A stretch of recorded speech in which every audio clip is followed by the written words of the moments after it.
On 7th August, Prime Minister Modi made a very significant remark that the interest of farmers is his top priority and that India would never compromise on it. He made this remark less than 12 hours after the American president had slapped 25% additional tariff on India, taking it to 50% as of now. Another significant thing that Prime Minister Modi said is, I know personally I will have to pay a heavy price for it, but I'm ready for it. To decode this, you're watching Quick Take, your quick guide. I am Smita Prakash. It's apparent now that the negotiating team from India has a clear directive from the Prime Minister. India will not compromise on agricultural and farm produce in any negotiations with the US. Why? Because farmers are this country's political backbone. Over 50% of India's workforce is directly or indirectly linked to agriculture. They're also a massive voting bloc.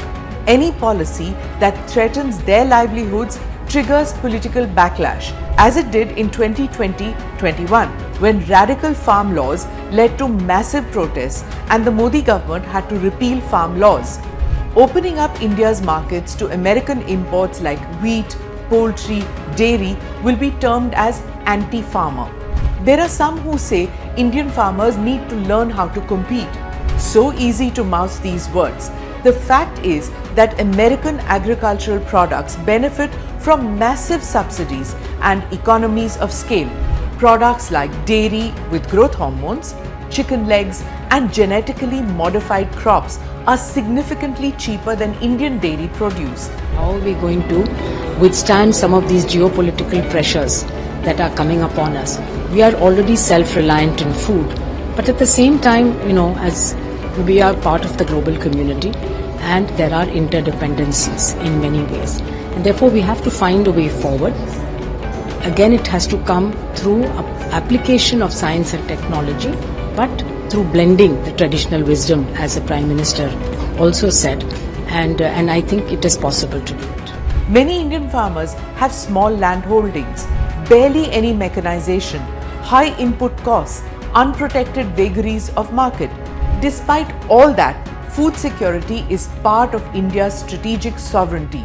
Being self-sufficient in food is crucial to national stability, and hence agriculture is part of our strategic autonomy. Any perception of India becoming dependent on foreign farm imports is politically toxic and strategically unacceptable to Indians.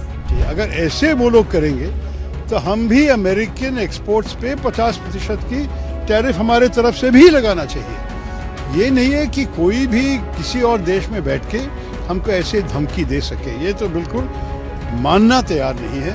Let's see what the US wants from India. 3 things: market access for dairy, poultry and pork, easing of phytosanitary and regulatory barriers, lower duties on almonds, apples and other agricultural exports. But India's pushing back because India bans hormone-treated dairy and poultry, common in the US. Indian regulators insist on proof of hormone-free certification, which most US exporters cannot or do not provide.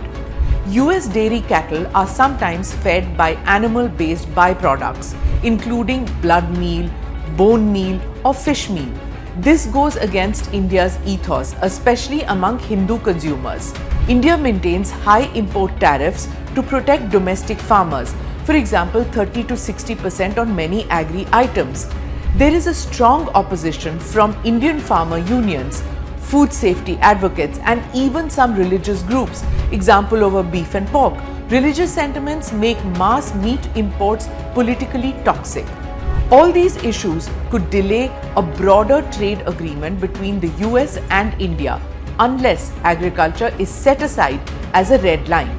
The Prime Minister's speech reiterated the notion that India has held that agricultural sovereignty is politically sacrosanct, protection of economically vulnerable Indian farm sector cannot be compromised, and it is strategically important for any ruling party.